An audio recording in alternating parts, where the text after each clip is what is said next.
Hello, मैं doctor Nishi, senior IVF specialist from prime IVF.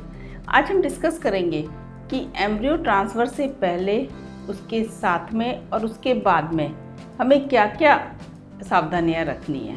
तो सबसे पहले बात करेंगे एम्ब्रियो ट्रांसफ़र। जो एम्ब्रियो ट्रांसफ़र होता है वो बहुत ही महत्वपूर्ण स्टेप होता है आईवीएफ का, क्योंकि जो भी आपके एम्ब्रियो बने हैं वो हम आपके यूट्रस में डालते हैं और उससे क्या होता है कि वो ही एक मेन स्टेप है जो कि आपको प्रेगनेंसी देता है।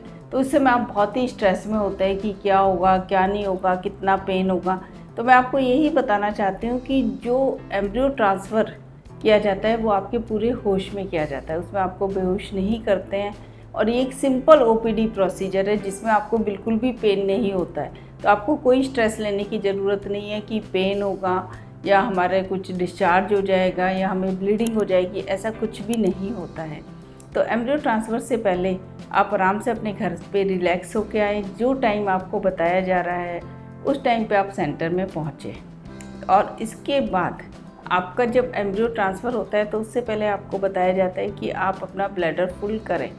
तो कई बार पेशेंट इतना ज़्यादा ब्लैडर फुल कर लेते हैं कि जब हम अल्ट्रासाउंड से देखते हैं तो उनको काफ़ी पेन होने लगता है। तो इतना ज़्यादा ब्लैडर फुल करने की ज़रूरत नहीं है।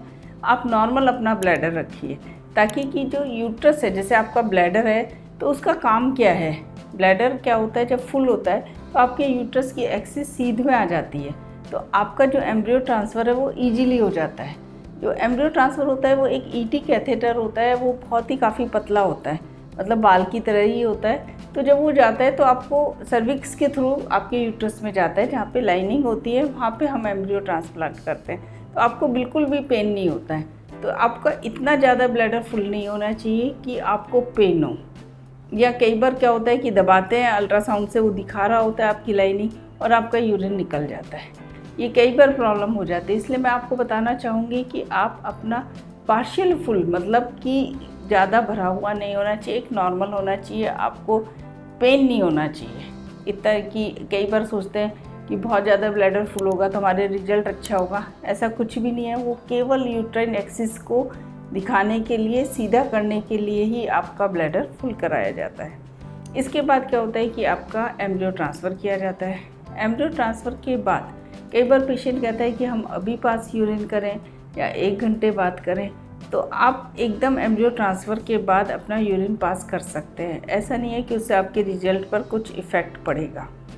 आप कई बार क्या होता है कि आप 1-2 घंटे तक लेटे रहते हैं और इसके बाद यूरिन पास करते हैं तो यूरिन होता नहीं है या यूटीआई होने की संभावना हो जाती है। तो आप इसको लेके कि यूरिन पास करना है नहीं करना, कोई टेंशन ना करें, क्योंकि यूरिन से, ब्लैडर से आपके कंसेप्शन का, एम्ब्रियो ट्रांसफ़र का कोई रिलेशन नहीं है।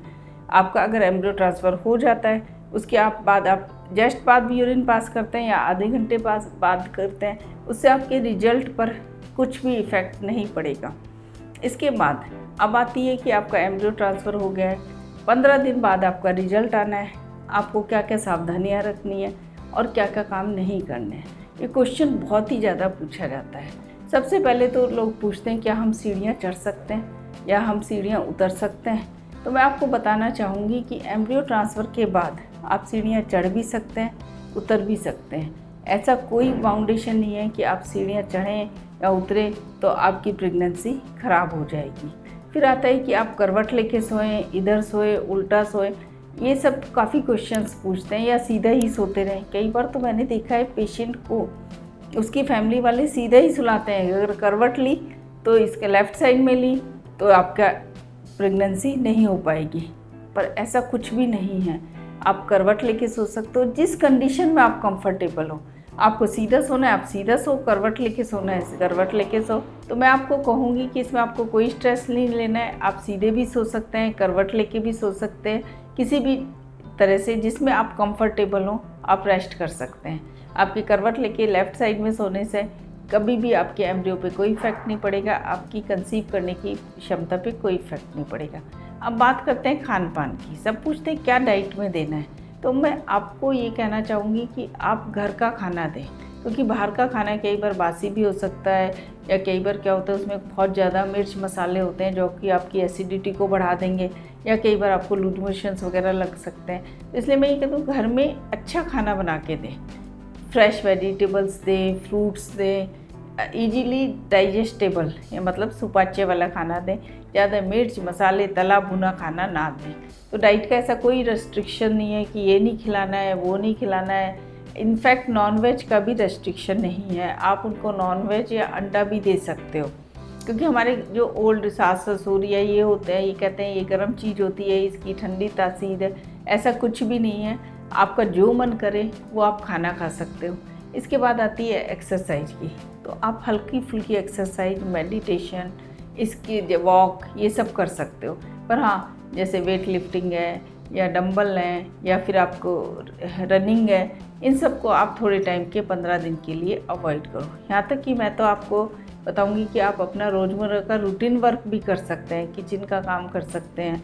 बाकी अगर आपका ऑफिस का कोई वर्क है तो आप वो भी जाके कर सकते हैं, वो कोई भी आपकी प्रेगनेंसी में बाधा नहीं डालेंगे। अब सबसे इम्पॉर्टेंट है मेडिकेशन, क्योंकि आपका IVF हुआ है तो डॉक्टर आपको मेडिकेशन देते हैं, प्रोजेस्टेरोन के इंजेक्शंस देते हैं और कुछ खाने की दवाइयाँ देते हैं। ये आपको टाइम टू टाइम लेनी ही है। तो मैंने आपको बताया कि एम्ब्रियो ट्रांसफ़र के बाद आपको ये सावधानी रखनी है कि आपको आपका खाना पीना सही रखना है, मेडिकेशन सही लेनी है, स्ट्रेस नहीं लेना है। इसके अलावा आप किसी भी पोजीशन में सो सकते हैं, सीढ़ियाँ चढ़ या उतर सकते हैं। तो इससे संबंधित कि एम्ब्रियो के बाद आपको और क्या प्रिकॉशंस रखने हैं या नहीं रखने हैं। हाँ, अल्कोहल और स्मोकिंग नहीं करनी है। एम्ब्रियो ट्रांसफ़र के बाद आपको स्मोकिंग बिल्कुल नहीं करनी है।